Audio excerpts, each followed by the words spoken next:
बिस्मिल्लाहिर्रहमानिर्रहीम, अस्सलाम वालेकुम। मैं हूं आपका होस्ट चौधरी इरफान ज़हीर, आपको स्पोर्ट्स ऑन में वेलकम कहता हूं। नाज़रीन, फीफा वर्ल्ड कप ट्रांसमिशन जारी है और बहुत ही शानदार, ज़बरदस्त, एक्साइटिंग मैचेस भी हो रहे हैं। ग्रुप स्टेजेस की बात करें, फिर प्ले ऑफ का मुकाबले हुए और क्वार्टर फाइनल का भी आज लास्ट मैच हुआ। फ्रांस ने इस वर्ल्ड कप का सबसे दिलचस्प मुकाबला था जो इंग्लैंड को 2-1 से शिकस्त दी। इस पर डिस्कशन करने के लिए मेरे साथ मौजूद है ज़ार बाजवा साहब, साथ दे रहे हैं शहरियार वड़ाइच साहब। आपका बहुत शुक्रिया, आपने टाइम दिया। थोड़ा सा डिस्कशन करते हैं। आप दोनों का स्टांस यही था कि इंग्लैंड ज़्यादा फेवरेट है, ज़्यादा सीजन है। मेरी प्रेडिक्शन ठीक होगी। मेरी भी प्रेडिक्शन ठीक होगी। मैंने 3 चीज़ें प्रेडिक्ट की थी। ठीक है। एक तो ये कि स्कोर लाइन 2-1 होगी। हाँ, ये ठीक, ये बात आपकी ठीक है। दूसरा, मैंने ये प्रेडिक्ट किया था कि ये मैच डिसाइड होगा किसी गलती पे। हाँ। और 2 गलतियां हुई हैं मेरे ख्याल में इस मैच में। हम बात करेंगे ज़्यादा, जो गलती हाईलाइट की जाएगी वो ऑब्वियसली केन ने जो पेनल्टी मिस की उसको हाईलाइट करेंगे। लेकिन जो मेरे ख्याल में एक और जो बहुत बड़ी गलती, इंडिविजुअल मिस्टेक हुई, और ये मैच मैं समझता हूँ इंडिविजुअल मिस्टेक्स की वजह से इंग्लैंड हारी, वरना उन्होंने फ्रांस से बहुत बेहतर खेला।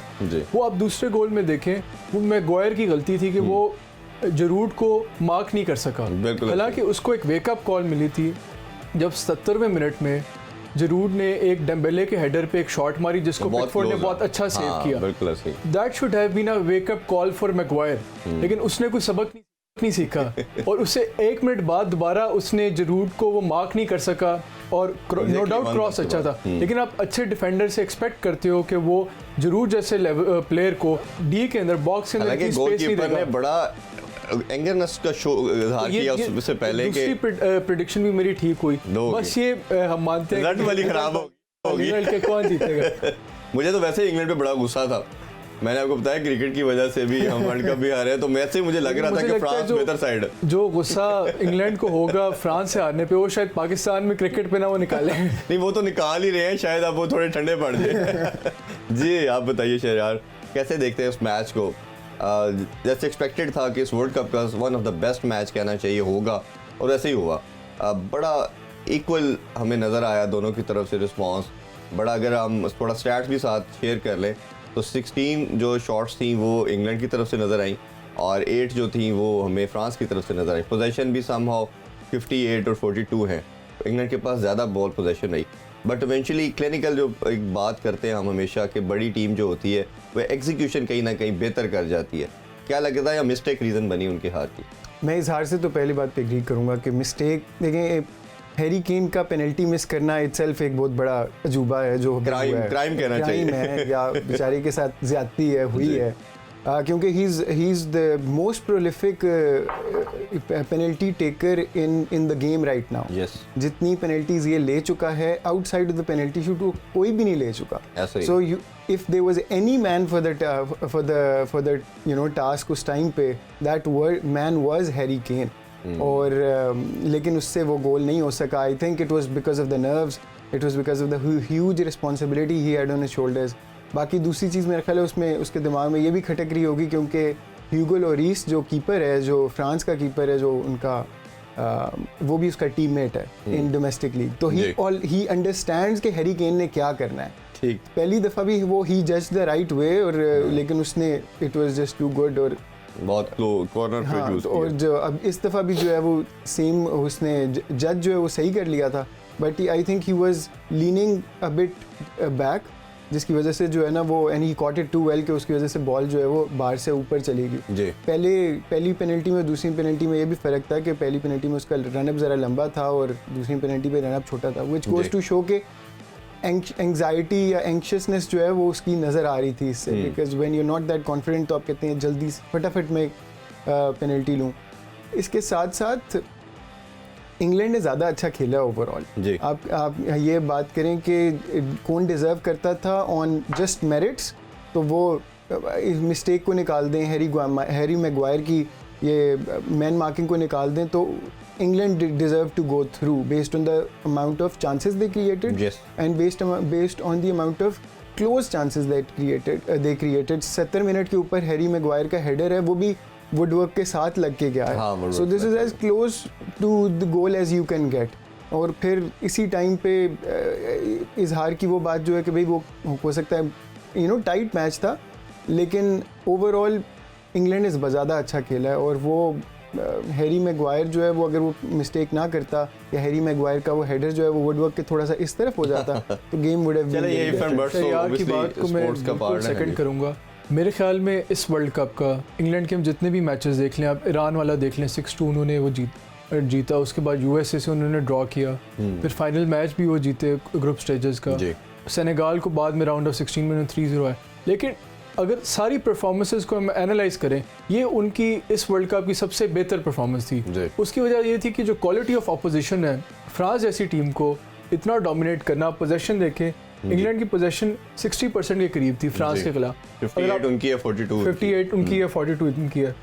तो टोटल जो शॉट्स थी 16 इंग्लैंड ने मारी, 8 शॉट्स फ्रांस ने मारी, और शॉट्स ऑन टारगेट भी इंग्लैंड की फ्रांस से ज़्यादा थी। और मेरे ख्याल में जहां हम बात करते हैं कि इंग्लैंड का ये शायद सबसे अच्छी परफॉर्मेंस थी इस वर्ल्ड कप की फ्रांस जैसी आउटस्टैंडिंग टीम के खिलाफ, वहाँ फ्रांस का ये शायद सबसे कमज़ोर परफॉर्मेंस थी इस वर्ल्ड कप की। और फ्रांस का जब हम पूरा रूट देखें, उन्होंने पहला 4-1 ऑस्ट्रेलिया को हराया, बाद में ग्रुप स्टेजेस में भी टीम्स को डिफीट किया, ट्यूनीसिया से बेशक वो हार गए लेकिन डेनमार्क को उन्होंने हराया, फिर पोलैंड को उन्होंने बड़ा ओवरवेलमिंगली कॉम्प्रिहेंसिव शिकस्त दी।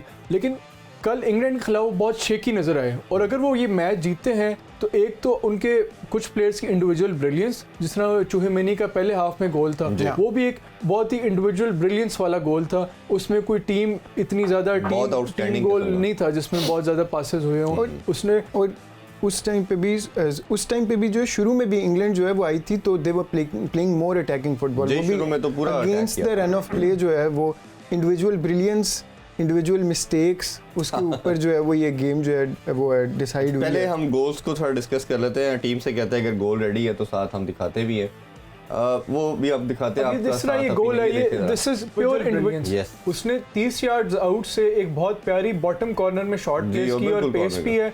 और आप ये भी देखेंगे अब ये दूसरा ये जो पेनल्टी कॉल, इसमें मैं एक और चीज़ आपका जानना चाहूँगा, आपको लगता नहीं है कि फ्रांस ने वैसे डिफेंसिव बहुत अच्छा खेल रहे थे पर 2 ब्लंडर मारे, जिसमें एक ये था पेनल्टी मिली, फिर दोबारा पेनल्टी उन्होंने हैरी केन को दी, तो उनकी मिस्टेक ऐसी की कि जो खुद उनके इक्वलाइजर की तरफ लेके जा रहे थे। एक और मौका था जिसमें फ्रांस के डिफेंडर ने हैरी केन को पीछे से बड़ी गंदी टैकल की, लेकिन वो लकी रहे कि उस पे रेफरी ने पेनल्टी नहीं दी। तो फ्रांस की डिफेंडिंग बड़ी ससेप्टेबल थी और बड़ी उन्होंने एरर्स किए, और इतने वो और अब आपको पता है रिव्यू की ऑप्शन अवेलेबल है और थर्ड रिव्यू दिया जाएगा, कैमरा पे देखा जाएगा ऑटोमेटिकली। जो वीआर वाले रेफरीज होते हैं वो एक एक इंसिडेंट को ऑटोमेटिकली वॉच कर रहे होते हैं, उसमें वो डी के अंदर तो ब्लंडर नहीं मार सकते। अगर वो समझते हैं कि कोई ऐसा इंसिडेंट है जिसको रेफरी पे देखने की जरूरत है और वो फिर रेफरी को बुलाते हैं, यार तुम आके देखो और तुम फैसला करो। अगर रूटीन में उन्हें लगता है कि ऐसा कोई टच एंड गो किस्म का इंसिडेंट नहीं है, फिर वो रेफरी को ज़िम्मेदारी नहीं देते, खुद ही अपने तौर पे फैसला कर देते हैं। और प्लस इवन टीम के पास भी ऑप्शन है कि वो भी रिक्वेस्ट करती है, अंपायर से अपील करते हैं कि आप जाएं इसको रिव्यू करें,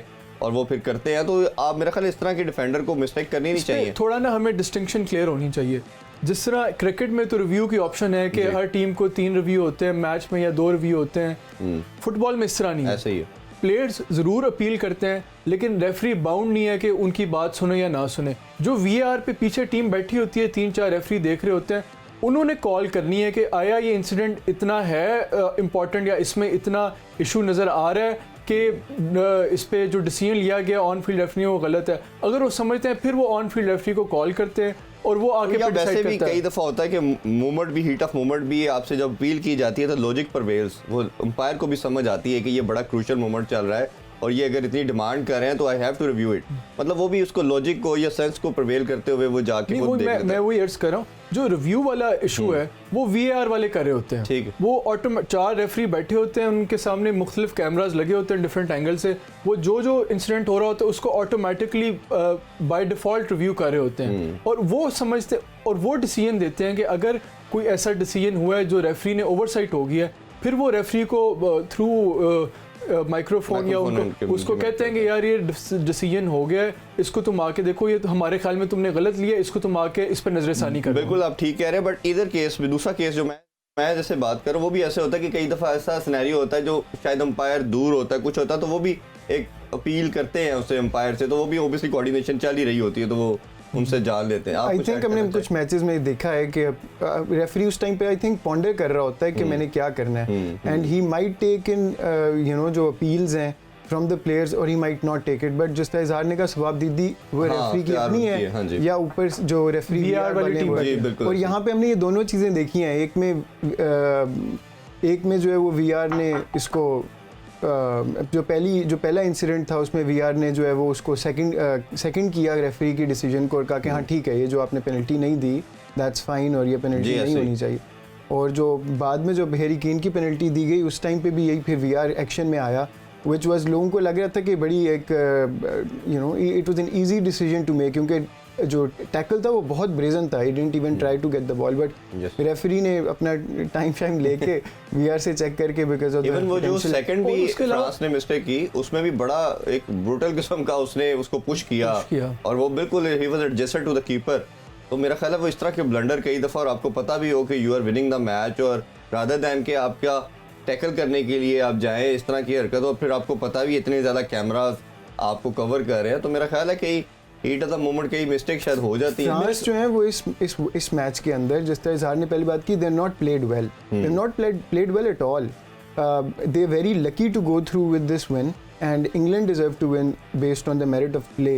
एम्बापे को कोई चांस नहीं मिले खास, उसको उन्होंने बड़ी अच्छी स्ट्रेटजी से, he wasn't the kind of you know star players जो इस तरह हम नजर आए।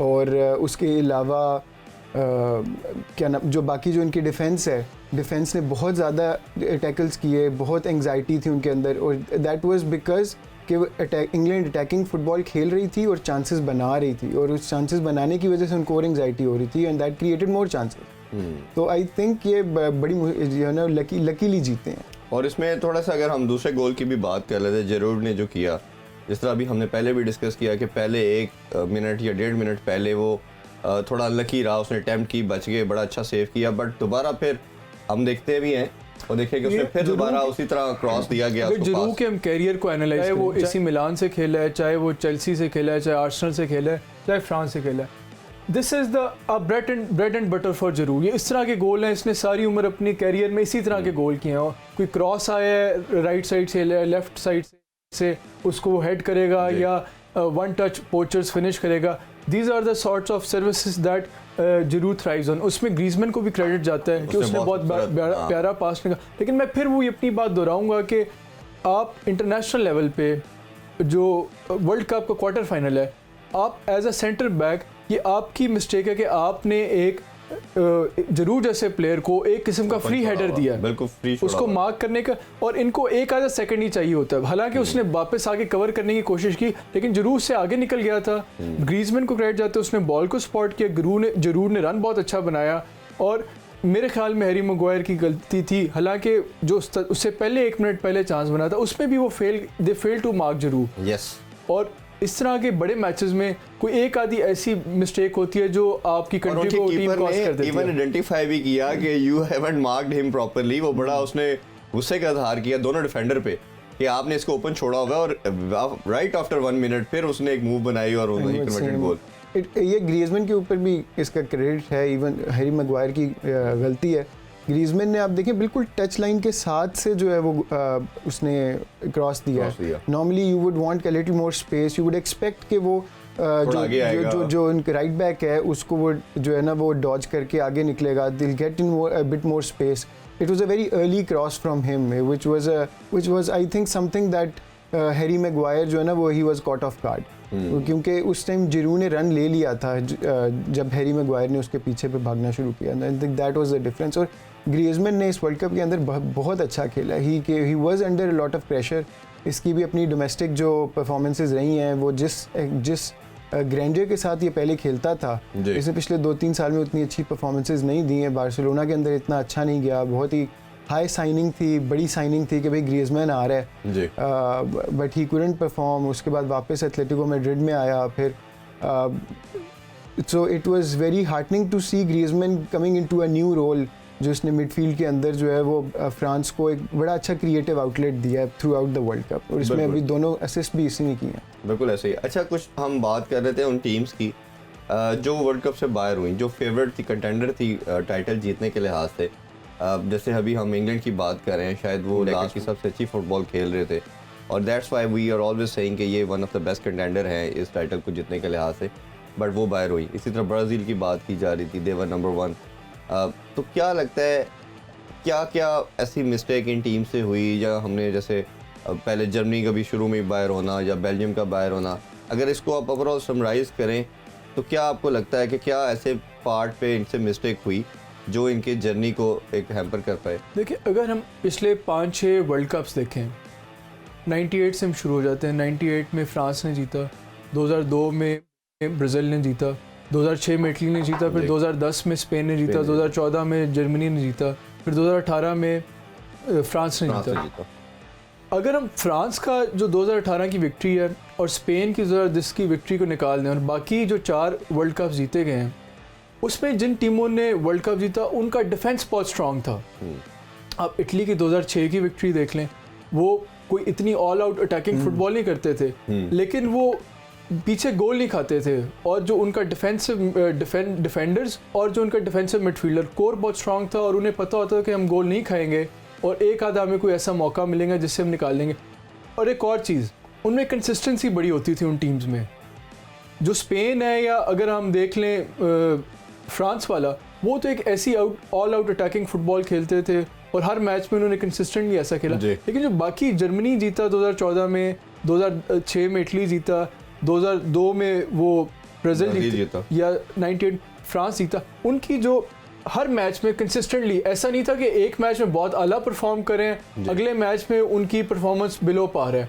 और अभी तक जो टीम्स निकल गई हैं वर्ल्ड कप से उनके साथ हमें यही देखने को मिला है। ब्राज़ील ने साउथ कोरिया को तबाह कर दिया फुटबॉलिंग टर्म्स में जी, लेकिन जो अगला मैच उनका हुआ क्रोएशिया से, उसमें उस लेवल पे वो परफॉर्म नहीं कर सके। उसके बाद यही हमें देखने को मिला ये इंग्लैंड के साथ। इंग्लैंड ने सेनेगल को निकाल दिया, लेकिन दूसरे मैच में जो फ्रांस के साथ उनका मैच हुआ उसमें उन्होंने मिस्टेक्स की। तो जो टीम्स निकल रही हैं, स्पेन है, स्पेन ने कोस्टा रिका को बहुत ज़्यादा डोमिनेट किया, 7-0 हराया, लेकिन जब वो राउंड ऑफ 16 में है उनसे भी वो फ्लुएंसी या वो कंसिस्टेंसी हमें नज़र नहीं है। तो किसी भी वर्ल्ड कप जैसे टूर्नामेंट, चाहे कोई भी स्पोर्ट हो, क्रिकेट हो, टेनिस हो, टेबल, जो भी स्पोर्ट है, आपको कंसिस्टेंसी रिक्वायर होती है टूर्नामेंट जीतने के लिए। जो टीम्स आगे आई हैं अभी तक, सेमीफाइनल्स तक आई हैं, आप देखें कि उन्होंने कंसिस्टेंटली हर मैच में अच्छा परफॉर्म किया। क्रोएशिया है, उन्होंने एक हर मैच में उनकी वही डिफेंसिव बेसिकली वो मोर कंसिस्टेंट बेसिस के परफॉर्म किया। अच्छा शहरार, एक और चीज़ हमने देखी प्रीवियस वर्ल्ड कप के लिहाज से, कल भी हमने थोड़ी इस पे बात की, वो ये थी कि जितनी ये सेकंड ईयर की टीम थी, जिनको हम कह सकते हैं 15 या 20 रैंक से आगे की टीम थी, इन्होंने इस दफ़ा होमवर्क बड़ा अच्छा किया हुआ था। They came here with the plan. उन्होंने ये बड़ी या फर्स्ट ईयर की टीमों को फंसाया क्या कि उनका जो ओरिजिनल गेम प्लान था उस पर उनको फुटबॉल खेलने नहीं दी। चाहे ब्राज़ील की बात कर लें, स्पेन की बात कर लें, पुर्तगाल की बात कर लें, या जैसे क्रोएशिया, मोरक्को की खास तौर पे हम बात कर रहे हैं, ये वो टीमें थी जो थोड़े बड़े ज़्यादा रैंक की साइड थी, 12 और 22 नंबर पे मोरक्को है। इन्होंने उनका मोमेंटम तोड़ा। इवन जापान की भी हम थोड़ी बात कर लेते, बड़ी खूबसूरत उन्होंने फुटबॉल खेली। इस दफ़ा ये कुछ प्लान के साथ आए, इन्होंने कहा यार ये जो स्ट्रेंथ है ना, इस पर नहीं खेलना, हमने इनके मोमेंटम को तोड़ना, ब्रेक करना है और हमने इनको अपने मेथड पे लेके आना है। फिर हम अपॉर्चुनिटी क्रिएट करेंगे, हमें एक आधी अपॉर्चुनिटी मिली तो हम उस पर एग्जीक्यूट कर जाएंगे। तो दे वर्क समहाउ। आप कैसे देखते हैं ये एक चीज़ ने तमाम फुटबॉल टीमों के लिए एक विंडो ओपन कर दी कि पहले बड़ा मुश्किल होता था बड़ी टीम को हराना और बड़े इजीली कर जाते थे, बट ये जो मेथड इस वर्ल्ड कप में ये लेके आए डॉक्टरबिलिटी के साथ, इसने बड़ा हेल्पफुल किया। आप कैसे देखते हैं इसको? आई थिंक जो अच्छी टीम्स हैं, जो हाई रैंकिंग यूरोपियन टीम्स हैं, मेजरली ब्राज़ील भी इंक्लूडेड जी, इनके ज़्यादा इस दफ़ा वर्ल्ड कप में अपसेट्स होने की आई थिंक 3 मेन वजूहात हैं। एक जो सबसे बड़ी कॉमनैलिटी है, जो हमने शुरू में डिस्कस की थी, वो ये है कि ये this is an out of turn World Cup which is happening in November. Yes. And I think that did overall, अब हम उस टाइम कह रहे हैं कि क्या फ़र्क पड़ेगा, वेदर का क्या फ़र्क पड़ेगा। I think based on the results that we have seen, based on the performances that we have seen, जहाँ पे बड़ी बड़ी टीम बड़ी मुश्किल से अपने मैचेस जो जीत के आई हैं, we were even sometimes not playing well, वो चीज़ हमें सामने नज़र आती है कि एक तो शायद उनके जो अब देखें ना, अच्छी परफॉर्मेंसेस किसने दी हैं, एशियन टीम्स ने दी हैं, अफ्रीकन टीम्स ने दी हैं, इधर के मिडिल ईस्ट की कुछ टीम्स ने दी हैं। तो I think home factor played a part, weather did play a part, और फिर दूसरी चीज़ ये कि जो सिर्फ 7 दिन का गैप था between their domestic competitions and then the start of the World Cup, that did actually play a part. Yes. Because the kind of intense football that Europeans, high stakes football जो European teams और उनके जो players हैं वो खेलते हैं domestic, वो बाकी टीम्स उतनी हाई स्टेक्स नहीं खेलते, बिकॉज उसके अंदर उस लेवल का मनी इन्वॉल्व नहीं होता, उस तरह के स्टेक्स इन्वॉल्व नहीं होते, उस तरह की ग्लोरी इन्वॉल्व नहीं होती. तो आई थिंक उनको एकदम एक high level, high pressure environment से domestic clubs, domestic players, domestic facilities से निकल के एकदम एक हफ्ते के अंदर उनको वर्ल्ड कप स्टार्ट करना था. तो I think that did play a part. अगर हम समराइज करें, मैं आपका पॉइंट ले लेता हूं. पॉइंट पे शरियार से थोड़ा ना इख्तिलाफ करूंगा. अच्छा, मेरा इस पे ये टेक है कि जो शरियार ने बात की कि जो जिन टीम्स ने, अंडरडॉग्स ने अच्छा परफॉर्म किया, इसलिए परफॉर्म नहीं किया कि उनके जो प्लेयर्स हैं वो यूरोपियन लीग्स में नहीं नॉर्मली खेलते, तो इतना हाई स्टेक फुटबॉल नहीं खेलते. मेरे ख्याल में बल्कि जो रीज़न बना है वो इसका ऑपोजिट है. जिन टीमों ने अच्छा परफॉर्म किया है उनके वो प्लेयर्स हैं जो यूरोपियन लीग्स में कंसिस्टेंटली टॉप क्लब्स के लिए खेलते हैं. अब मोरक्को के अशरफ हकीमी है, PSG से खेलते हैं. इनका गोलकीपर है, सेविया से खेलता है.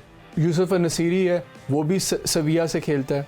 और इवन जो आप साउथ कोरिया है, साउथ कोरिया के जो स्टार प्लेयर थे सन, वो टॉटनहम से खेलता है. उसके अलावा जापान के जो स्टार प्लेयर थे वो डॉर्टमुंड जर्मनी से खेलते हैं. ब्रदर, बल्कि मेरे ख्याल में जो चीज़ इन टीम्स को, जिस चीज़ ने बेनिफिट दिया है, जिस वजह से ये इन बड़ी टीमों को हरा सकें, उसके पीछे जो अंडरलाइंग रीज़न यही है कि जो इनके मेजर प्लेयर्स हैं वो टॉप यूरोपियन क्लब से आजकल खेल रहे हैं. मोरक्को के भी खेल रहे हैं, सेनेगल के भी खेल रहे हैं, कोरिया के भी खेल रहे हैं, जापान के भी खेल रहे हैं, और क्रोएशिया तो है ही अच्छी टीम. तो इसका जो इनका एक्सपीरियंस है टॉप यूरोपियन प्लेयर लीग्स में खेलने का, और ये इस कॉलिबर के, इस क्वालिटी के प्लेयर्स को ऑन अ डेली बेसिस खेलते हैं, तो इस एक्सपीरियंस इन्हें कॉन्फिडेंस मिला और इस वजह से ये अच्छा इस पे ब्रेक के बाद दोबारा इधर से के लिए भी इन्होंने अच्छा खेला. बिल्कुल, इस पे ब्रेक से आके दोबारा बात करते हैं क्या फैक्टर्स है. एक दफ़ा इस पे फिर थोड़ी सी हम डिस्कशन करके फिर हम सेमीफाइनल में जो टीमें ने क्वालिफाई किया है उन पे भी बात करते हैं.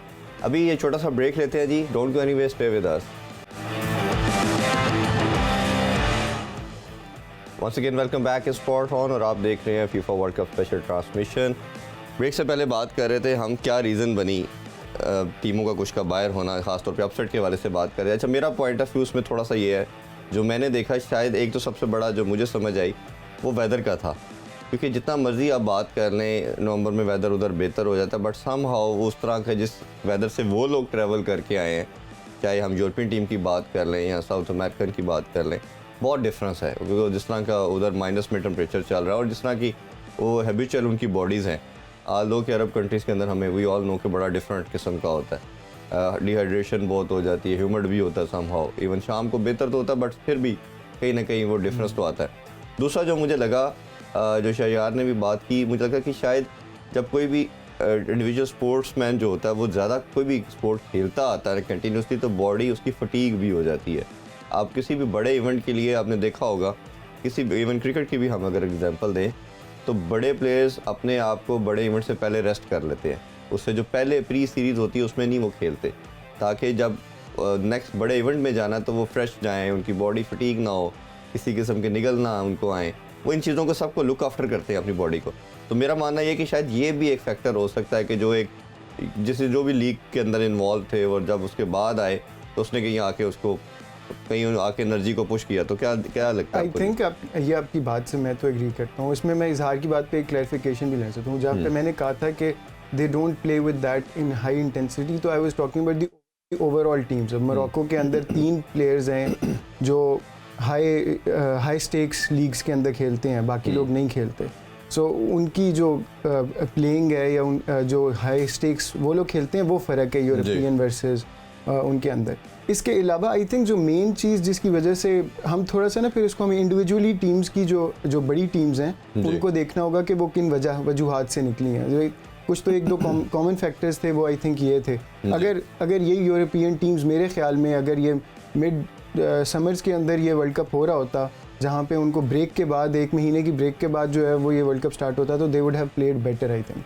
लेकिन उस टाइम तो गर्मी बहुत ठीक भी होनी थी, वो तो कहीं और होता. हाँ, कहीं और होता. तो लेकिन जो अब तीसरी चीज़ है वो ये कि जिस अच्छी टीम ने एक रिलेटिवली लोअर टीयर टीम के खिलाफ हारा है ना, वो उस टाइम पे उनको किसी फ्लूक ने नहीं हराया. वो जो टीम है वो बड़े क्लियर पर्पस के साथ आई है. उसने अपने पर्पस को एग्जीक्यूट किया है, उनका स्टाइल ऑफ प्ले जिस तरह आपने बात की डिसरप्ट किया है। और हम जितनी टीम्स हैं, जापान, साउथ कोरिया, मोरक्को, और जब अर्जेंटीना भी हारी है सऊदी अरेबिया से, तो उस टाइम भी अटैकिंग इंटेंट जो है वो लोअर टीम की हमें नज़र आई है। जहाँ जिन टीम्स ने अपने मैचेस में बड़ी टीम्स के खिलाफ अटैकिंग इंटेंट दिखाई है वो प्रोग्रेस कर पाए और उन्होंने बड़ी टीम्स को हराया जी। तो जिनके पास ये अटैकिंग इंटेंट थी वो उनको हरा पाए हैं। तो आई थिंक ये मेनली एक बड़ा फैक्टर बना है। जापान का भी देख लें, वो भी उनको हाई प्रेसिंग फुटबॉल खेलते हैं। They didn't late Germany play properly, they didn't late Spain play properly.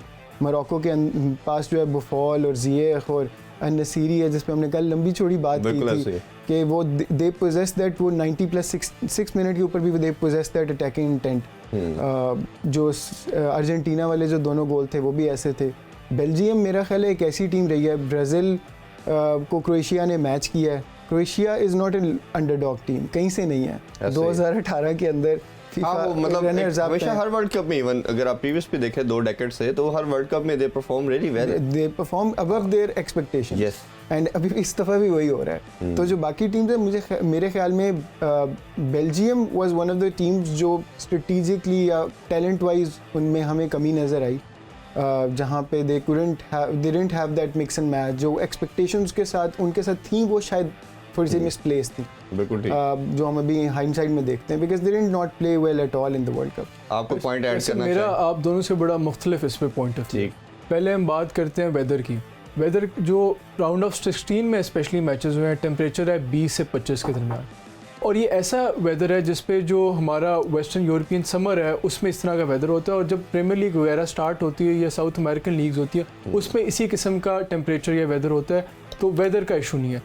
और जो दूसरी बात बड़ी की जा रही है कि जी ये मिड सीज़न में हो रहा है जिस वजह से प्लेयर्स इतने फिट नहीं है, मेरे ख्याल में जब समर ये वर्ल्ड कप होता है और उस सिचुएशन में जो प्लेयर्स होते हैं अपनी टॉप लीग्स के, फ़र्ज़ करें कोई AC मिलान से खेल रहा है, कोई बार्सिलोना से खेल रहा है, कोई मैनचेस्टर यूनाइटेड से खेल रहा है, उस टाइम वो ज़्यादा फटीग्ड आउट होते हैं क्योंकि बहुत हाई इंटेंसिटी, मेरे ख्याल में उस सीज़न में वो कोई कम से कम 50-60 गेम में खेल चुके होते हैं टॉप प्लेयर्स। इस दफ़ा तो इन प्लेयर्स को एक प्रॉपर प्री सीज़न मिला है और उसके 2-3 महीने के अंदर ही, जिस तरह नॉर्मली अगस्त में सीज़न शुरू होता है उसके दरमियान सितंबर और अक्टूबर आता है, फिर नवंबर में वर्ल्ड कप शुरू हो गया, तो मेरे ख्याल में प्लेयर्स फ्रेश हैं, ये इशू नहीं है। जो तीसरी बात के जहाँ ये डिस्कस किया जा रहा है कि जी बहुत ही आउट ऑफ वो उन कॉन्टिनेंट से टीम आगे आई है जो पहले नहीं परफॉर्म करते। हम अगर हम मोरक्को को साइड पर रखते हैं, राउंड ऑफ 16 में 7-8 टीम्स थी यूरोप से या एशिया, साउथ अमेरिका या एशिया से या अफ्रीका से, बाकी 8 की साउथ अमेरिका, अफ्रीका और एशिया से 7-8 टीम थी, बाकी 8 की 8 टीमें यूरोप से थी। और अगर हम क्वार्टर फाइनल्स में देख लें, यूरोप और साउथ अमेरिका के अलावा इन कॉन्टिनेंट्स के अलावा सिर्फ एक टीम रह गई थी, मोरक्को, जो अफ्रीका से थी। राउंड ऑफ 16 में बाकी एशिया और अफ्रीका, नॉर्थ अमेरिका, जो बाकी कॉन्टिनेंट्स जिनको हम कमज़ोर समझते हैं, उसमें क्वार्टर फाइनल में सिर्फ एक टीम आगे गई। मोरक्को को अगर हम परफॉर्मेंस असाइड रख दें, उसके अलावा अगर हम ये देखें कि कॉन्टिनेंट किस कॉन्टिनेंट की टीम ने कितना अच्छा परफॉर्म किया है, तो कोई out of the world situation नहीं है। 2 टीमें यूरोप से हैं सेमीफाइनल में, एक साउथ अमेरिका से, और ये टीमें हमेशा से इनका पलड़ा दुनिया की फुटबॉल में भारी रहा है। सिर्फ मोरक्को ने एक ऐसा अपसेट किया जिसने एक ट्रेडिशन तोड़ा है, पहली अफ्रीकन टीम है, पहली अरब टीम है जो सेमीफाइनल तक आई है। बिल्कुल ऐसा ही है। चलें, इसको तो हम साथ साथ आगे फर्दर भी अगर टाइम के साथ डिस्कस करते रहेंगे। अब बढ़ते हैं ज़रा सेमीफाइनल्स की तरफ। 14 को खेला जाएगा पहला semifinal, Argentina versus Croatia. Argentina as we know number 3 की रैंक पे खड़ी है और that stand on Croatia on number 12। बड़ी ज़बरदस्त फुटबॉल खेली, बट अर्जेंटीना शायद अपनी पीक को भी टच नहीं कर पाई। मतलब they have manage to win the matches, पहला मैच हारे, 2 जीते, फिर ग्रुप को टॉप तो किया उन्होंने, बट उसके बाद भी परफॉर्मेंस उनकी बिट्स एंड पीसेस में अच्छी आई। या ब्रिलियंस मेसी की आपको कोई एक आधी नज़र आती है या किसी और इंडिविजुअल की नज़र आती है, बट अच्छा खेल रहे हैं, जो मैनेज कर पाए हैं, जिस तरह हमने बात की जीतने के लिहाज से। बट वो चीज़ जो एक पीक होनी चाहिए, जब फ्रांस या इंग्लैंड जैसे फुटबॉल खेली तो उस तरह की शायद हमें क्वालिटी नज़र नहीं आई। बट क्रोएशिया को अगर हम इन कंपैरिजन देखें तो वो एक ज़्यादा बैलेंस और बेहतर फुटबॉल खेल रही है, ना ज़्यादा डाउन गए ना बहुत ही एक्स्ट्राऑर्डिनरी, वो जाते भी नहीं है, इसी तरह की वो एक मिड में रह के अप्रोच के साथ खेलते हैं। कैसे देख रहे हैं सेमीफाइनल? मेरे ख्याल में तो इस टाइम अगर दोनों टीम्स देखें कि कौन ज़्यादा कॉन्फिडेंट होगा, नो डाउट अर्जेंटीना की ज़्यादा स्टार पावर है, मेसी है उनके पास, लेकिन मेरे ख्याल में क्रोएशिया ज़्यादा कॉन्फिडेंट होंगे। उसकी वजह यह है कि क्रोएशिया को हमने जब इस टूर्नामेंट में उनका रूट टू सेमीफाइनल देखें, पहला मैच उनका ड्रॉ हुआ, दूसरा मैच उन्होंने 4-1 कनाडा को हराया, फिर तीसरा मैच फिर ड्रॉ हुआ, फिर उसके बाद उन्होंने जापान को हराया, फिर पेनल्टीज़ पे उन्होंने ब्राज़ील को हराया। इनके पास जो खूबी है, they know how to dictate momentum and tempo of the game. इनके जो 3 मिडफील्डर हैं, ब्रोजोविच, कोवाचिच और लुका मॉड्रिच, वो किसी भी बड़े से बड़े प्लेयर के मोमेंटम डिस्टर्ब कर सकते हैं। और अगर आप देखें क्रोएशिया नेमार को अगर कंट्रोल कर सकती है, नेमार को छोटा प्लेयर तो नहीं, तो वो कॉन्फिडेंट होंगे कि जी यार हम मेसी को भी कंट्रोल कर सकते हैं। और इनके कोच ने यही बात की है कि अभी मैंने जब इन्होंने ब्राज़ील को हरा दिया और इनसे पूछा गया कि यार आपका अगला मैच अर्जेंटीना से पड़ा है और उनके पास मेसी है, ये है वो है, उसने कहा कि यार अगर अभी मैंने कोई ज़्यादा प्रेपरेशन नहीं की अर्जेंटीना की, क्योंकि अभी हम मैच खत्म हुआ है, लेकिन हम अगर नेमार को हरा सकते, नेमार को कंट्रोल कर सकते हैं, तो वाई नॉट मेसी। और इनकी मिडफील्ड में एक कैपेबिलिटी, और एक और चीज़, इनके पास जो 2018 में भी ये फाइनलिस्ट हैं, they have the required experience. हालांकि और इनके पास ये बड़ी गोल्डन अपॉर्चुनिटी है कि ये एक ही टूर्नामेंट में ब्राज़ील को भी हरा सकते हैं और साउथ अमेरिका को भी उसको अर्जेंटीना को भी हरा सकते हैं। ये बहुत बड़ा अचीवमेंट होगी। और इनका मेरा ख्याल है इनके जो कैप्टन, इनका बहुत बड़ा एक ट्रम्प कार्ड है। मेसी तो बहुत एक हाईलाइट जैसे रोनाल्डो है प्लेयर है, इनका कैप्टन ज़रा अंडर शेडो, थोड़ा अंडरमाइन रहने वाला, ज़रा मेलो पर्सनैलिटी का बंदा है, बट वो उसकी एज द प्लेयर्स परसेंट खूबसूरत प्लेयर, ज़बरदस्त। जिस तरह वो पेनल्टी खास तौर पे जाके लगाता है, जिस तरह उसने लास्ट गेम में लगाई, तो मेरा ख्याल है टीम को बहुत अच्छा लीड कर रहा है वो। इस पे अगर मैं देखूं कि लुका मॉड्रिच जो है बहुत ही अंडररेटेड प्लेयर है जी।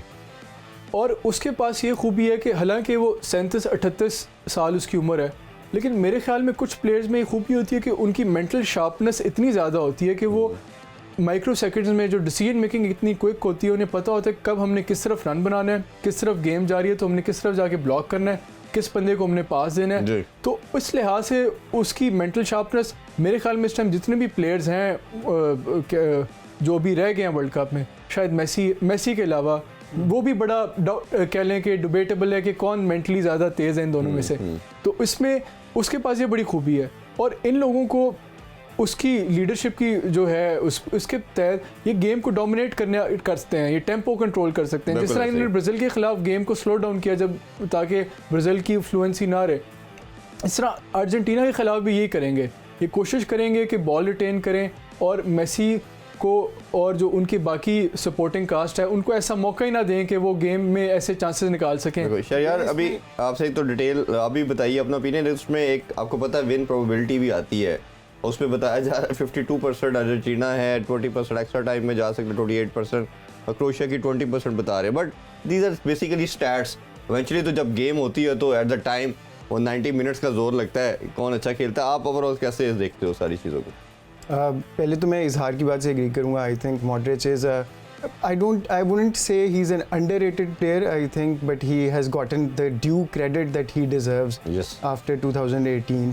और he उस पूरी की पूरी जो क्रोएशिया की टीम है वो उसके अराउंड ही रिवॉल्व करती है, not in directly मतलब technical sense या in terms of the kind of status that he has achieved in that country and in that team.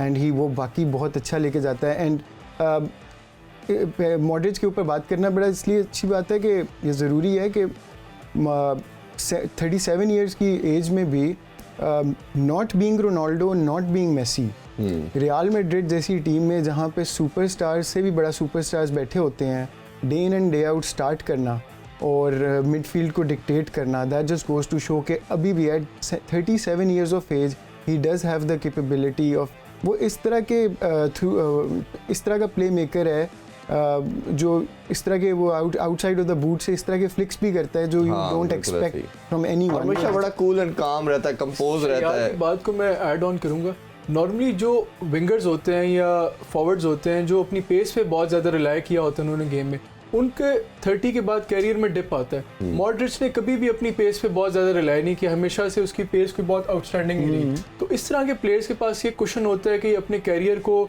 आगे लेके जा सकते हैं, ज़्यादा एज तक फैला सकते हैं कैरियर को। इवन मेसी को भी अगर हम देखें तो मेसी भी हमने लास्ट 3-4 ईयर से अगर उसको फॉलो करें तो वो थोड़ा सा जब देखता है बॉल दूर चली गई है तो वो ही डजंट रन मोर, वो थोड़ा सा अपने आप को रिलैक्स रखता है, कम फटीक डालता है।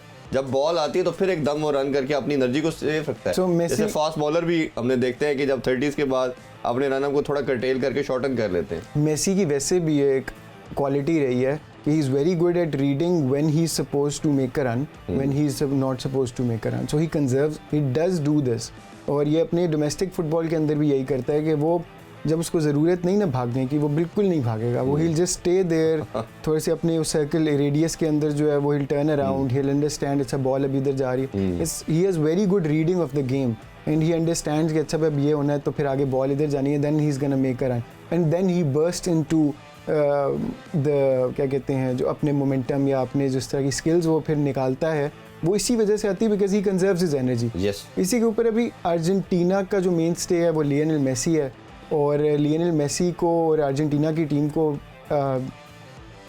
सऊदी अरब से जब शुरू में ही डिफीट लगी तो I think that was a good opening wake up call और उसके बाद से they have you know like played better and better throughout their matches. और ये हमें इस चीज़ में ये नज़र आया है कि एक दो चीज़ें इसमें से अच्छी बात है कि एक तो ये कि Messi is performing well beyond और एट एक्सपेक्टेशंस, कि जिस तरीके की हमें लग रहा था कि मेसी को खेलना ज़रूरी है for Argentina to be a good team, he is doing that. उसने पिछले 3 वर्ल्ड कप के अंदर जो अर्जेंटीना के मैचेस हैं उसके अंदर 3 मैन ऑफ द मैचेस वो ले चुका हुआ है, तो that just goes to show कि वो he is leading from the front just like Modric. और उसके बाद नेदरलैंड्स के ख़िलाफ़ जिस तरीके की परफॉर्मेंस अर्जेंटीना ने दी है, जिसको आपको याद होगा कि हम तो प्रेडिक्ट कर रहे थे कि नेदरलैंड्स ले जाएगा बिकॉज अर्जेंटीना ने उतनी क्लिनिकल फिनिशिंग नहीं दिखाई, उतनी क्या कहते हैं स्ट्रक्चर्ड किस्म की जो है ना वो फुटबॉल नहीं खेली जिस स्ट्रक्चर्ड फुटबॉल जो है वो नेदरलैंड्स खेल रहा था। बट वो सारी बातें उल्टी रह गई और it was totally dominate, the match was totally dominated by Argentina. अब लेकिन उससे हुआ ये है कि अर्जेंटीना ने एक बड़ी अच्छी टीम, एक बड़ी सॉलिड डिफेंसिव सॉलिड टीम को हराया है, which gives them the experience and gives them the confidence कि भाई ये क्रोएशिया जैसी सिमिलर टीम को भी हरा सकते हैं। ये मुश्किल ज़रूर होगा, क्रोएशिया जो है वो काफ़ी ज़्यादा अच्छी फाइट प्ले अप कर सकता है, लेकिन ब्राज़ील को हरा के आए तो उनका भी हाई कॉन्फिडेंस हो। सर इसमें एक स्टैट आपसे शेयर करता चलूँ मैं, इसमें अर्जेंटीना ने इनको 98 में हराया था 1-0 से, और फिर जो लास्ट वर्ल्ड कप हुआ 2018 का एडिशन में उसमें फिर क्रोएशिया ने इनको 3-0 से हराया। तो ये बड़ा एक इंटरेस्टिंग है कि क्रोएशिया की अब लास्ट यार की बात को मैं ज़रा ऐड ऑन करूँगा। जिस तरह क्रिकेट में कुछ प्लेयर्स में एबिलिटीज़ बहुत अच्छी होती है, क्रिकेटिंग एबिलिटी जिसको कहते हैं कि शॉट बहुत अच्छी खेलते हैं, टाइमिंग बहुत अच्छी होती है, फिर साथ ही क्रिकेटिंग इंटेलिजेंस होती है कि कब मैंने शॉट मारनी है, कब मैंने सिंगल निकालना है, कब मैंने विकेट अपनी बचानी है। इसी तरह फुटबॉलिंग स्किल्स होती हैं, गेम अवेयरनेस जिसे बोलना चाहिए। फुटबॉलिंग स्किल्स एक और चीज़ है। फुटबॉलिंग स्किल्स आप कह लेंगे वो किक कितनी अच्छी है किसी की, पास कितने अच्छे करता है, हेड कितना अच्छा लेता है, स्पीड कितनी तेज़ है, ड्रिबल कितना। इसी तरह दूसरी चीज़ होती है फुटबॉलिंग इंटेलिजेंस। फुटबॉलिंग इंटेलिजेंस ये होती है कि आप डिसाइड करो कि मैंने रन कब रन बनाना है, कब मैंने अपनी एनर्जी कंजर्व करनी है, किस तरफ गेम जा रही है, कब मैंने टैकल मारनी है।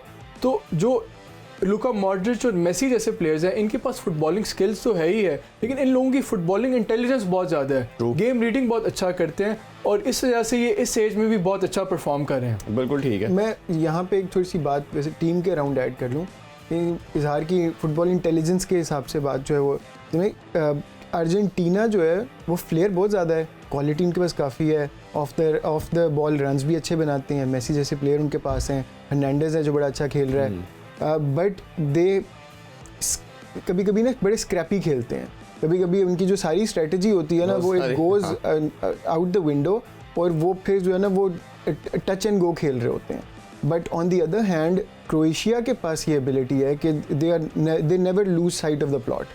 उनके ये आई थिंक यहाँ पे ये मेंटल जो गेम है ना, Argentina is more skilled at football. I think the better unit, tactical unit is Croatia, और इन दोनों चीज़ों के मेरा ख्याल है कि अगर क्रोएशिया ने उसी तरह जिस तरह ब्राज़ील को फंसाया, उनको फ्री हैंड ना खेलने दिया, उनको रोका, ब्लॉक करके रखा, उनकी गेम से वे किया जो उनकी प्रॉपर उनकी क्लास है या जिस पे वो खेलते हैं फुटबॉल, तो मेरा ख्याल है कि they can trouble make up trouble for them. इसमें अगर हम दोनों टीम्स की स्ट्रैटेजी क्या होनी चाहिए, अर्जेंटीना की कोशिश होगी हम शुरू से ही अटैक करें, शुरू से ही लीड लें और मैच को लीड करें, जबकि क्रोएशिया की कोशिश होगी कि मैच को लंबा खींचें, और जैसे जैसे मैच लंबा खींचता जाएगा अर्जेंटीना के अंदर नर्व्स आएंगी, जबकि क्रोएशिया तो लंबे मैच के वो बादशाह हैं तो वो तो चैंपियन हैं। मुझे ये मैच अगला जो है ना वो काफ़ी फिजिकल होता हुआ भी नज़र आ रहा है, बिकॉज ये दोनों टीम्स काफ़ी फिजिकल प्ले भी करती हैं।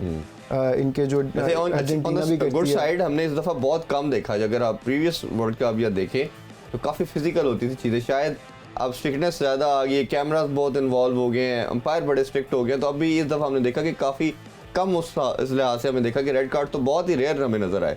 ये तो पहले तो ये हर गेम के अंदर आपको एक दो नज़र आते थे। ये ओवरऑल जो ट्रेंड हम देख रहे हैं फुटबॉल को, अगर हम इवन 60-70 से देखें, पहले बहुत गेम फिजिकल होती थी जी।